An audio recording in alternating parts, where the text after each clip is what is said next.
Diabetes is more strongly linked to certain cancers. Liver cancer, about 2.0x risk. Pancreatic cancer, about 1.8 to 2.0x risk. Endometrial cancer, about 1.6 to 1.7x risk. Colorectal cancer, about 1.2 to 1.3x risk. Breast cancer, postmenopausal, about 1.2 to 1.3x risk. Bladder and kidney cancer, about 1.2 to 1.4x risk. Vascular damage index, VDI, or vascular calcification proxy, derived from pulse pressure.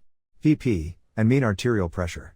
MAP, represents structural damage rather than metabolic load. Calcified and stiffened vessels impair microcirculation, reduce oxygen delivery, and create hypoxic tissue environments that favor malignant transformation and tumor progression. In my analysis, vascular damage index, VDI, contributed about 23% of total VMT energy. Importantly, VDI did not decline even after metabolic improvement, confirming that vascular calcification behaves as irreversible structural memory. This explains why cancer risk does not fully normalize later in life, despite good glucose and weight control. Population studies show that individuals with high vascular calcification or arterial stiffness have a from 10 to 30% higher overall cancer incidence, a from 20 to 40% higher cancer mortality, even after adjustment for age and smoking, and worse outcomes after diagnosis, including faster progression and poorer survival. These associations are strongest for blood supply and metabolism. Sensitive cancers such as lung, colorectal, liver, and kidney cancers. Health age represents metabolically justified aging, rather than chronological time. It reflects the cumulative effect of lifestyle, disease, burden, and physiological stress on biological aging. In both pathophysiology and statistics, health age acted as an amplifier rather than a primary cause. Health age's VMT energy contribution of about 16% indicates that aging magnifies existing damage, but does not generate cancer risk on its own. Taken together, both pathophysiological mechanisms and the VMT energy distribution tell the same story. Cancer risk environment is driven primarily by long-term metabolic toxicity from diabetes, reinforced by persistent vascular structural damage, with obesity supplying background, stress and health age amplifying the overall effect. VMT framework. In this model, I treated cancer risk proxy as the strain, while obesity, T2D, VDI, and health age acted as 4 stress inputs. This integrated system behaves viscoplastically, meaning damage accumulates over time and cannot be fully reversed, even after stress is reduced. Viscoplastic energy was calculated from the interaction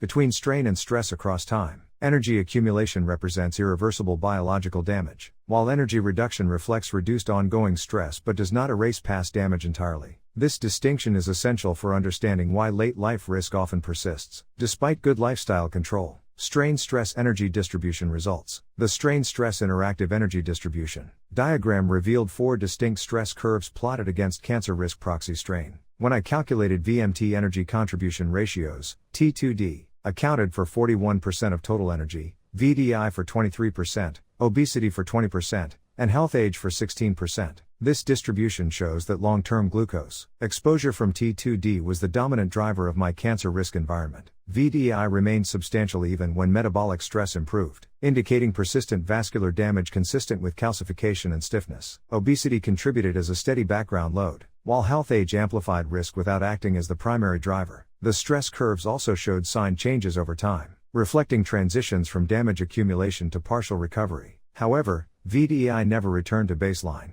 reinforcing the irreversibility of structural vascular damage. Biannual distribution of cumulative VMT energy. The cumulative VMT energy curve revealed 3 clear phases across the 36-year period. 1. From 90 to 91 to from 04 to 05. Slow but steady energy accumulation. 2. From 06 to 07 to from 14 to 15. Rapid accumulation, during which most irreversible damage occurred.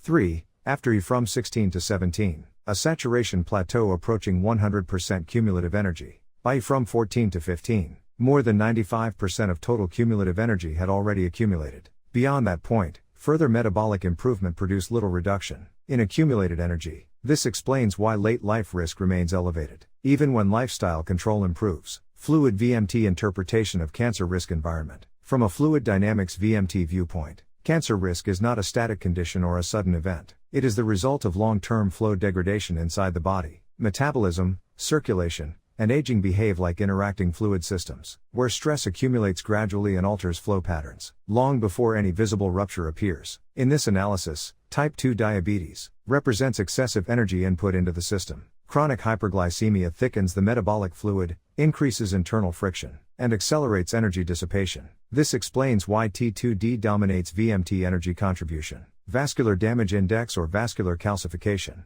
Proxy, VDI or VCP, represents flow channel damage. As vessels stiffen and narrow, fluid loses buffering capacity. Pulse energy propagates downstream without damping, microcirculation becomes irregular, and local hypoxic zones form. These disturbed flow regions favor abnormal cellular adaptation. Obesity contributes as a background viscosity load. It raises baseline resistance and makes the system more sensitive to metabolic shocks. Health age acts as a flow amplifier. As biological aging advances, the same stress produces larger deformation. Viewed through fluid VMT lens, cancer risk environment emerges when long-term metabolic overload and vascular stiffening convert a resilient flow into a strained, unstable fluid system. By the time cancer is diagnosed, flow damage has already been present for decades. Results of geometric TDA topological data analysis. To understand geometric evolution, I applied TDA style visualization, using a 3D scatter plot and radar plots for 4 periods. E from 90 to 91, E from 02 to 03, E from 12 to 13, and E from 24 to 25. The 3D scatter plot used obesity, T2D, and VDEI as its 3 axes. The TDA system followed a nonlinear trajectory rather than a simple reversal. E from 02 to 03 occupied the most extreme stress position, dominated by severe T2D. E from 12 to 13 moved inward with metabolic recovery but persistent vascular damage. E from 24 to 25 shifted toward lower metabolic stress, but higher VDI, forming a new stable configuration rather than returning to baseline. Radar plots reinforce this interpretation. Early periods were dominated by T2D. Later periods collapsed inward on metabolic axes, but remained expanded along VDI. Health age altered shape but never dominated it. The geometry preserved memory of past damage. Interpretation. Cancer risk environment behaves as a cumulative flow process, rather than a binary outcome. Pathophysiological damage accumulates silently for decades. Metabolic stress, especially T2D, is the dominant energy source. Vascular damage persists even after metabolic improvement. Aging amplifies damage but does not create it. Discussion. This study does not attempt to predict cancer. It quantifies a cancer-promoting internal environment, using physics and topology-based methods. The results explain why late-life cancer risk remains elevated, even after lifestyle improvement, and why prevention must begin early. Once cumulative energy approaches saturation, medicine can slow further deterioration, but cannot erase history. Conclusion. Cancer risk is not a sudden event. It is the final expression of decades of metabolic overload, vascular damage, obesity, and aging acting together. Through VPT, this study demonstrates that cancer risk environment follows irreversible physical principles, similar to engineering material fatigue. Once energy accumulates, it cannot be undone, only slowed. The practical message is clear. Early metabolic control matters far more than late correction. Understanding strain, stress, strain rate, and viscoplastic energy over time provides a more truthful view of cancer risk than isolated clinical numbers. I write this work not for recognition, but to help ordinary people understand how disease develops long before diagnosis, and how much of that trajectory is shaped by choices made years or decades earlier. Disclaimer: this content is provided for educational reference only, and does not constitute medical advice. No doctor-patient relationship is created. You may share this summary freely, but it must not be altered, edited, or republished as your own. All intellectual property rights and copyrights for this article and related materials belong to the author, Gerald C.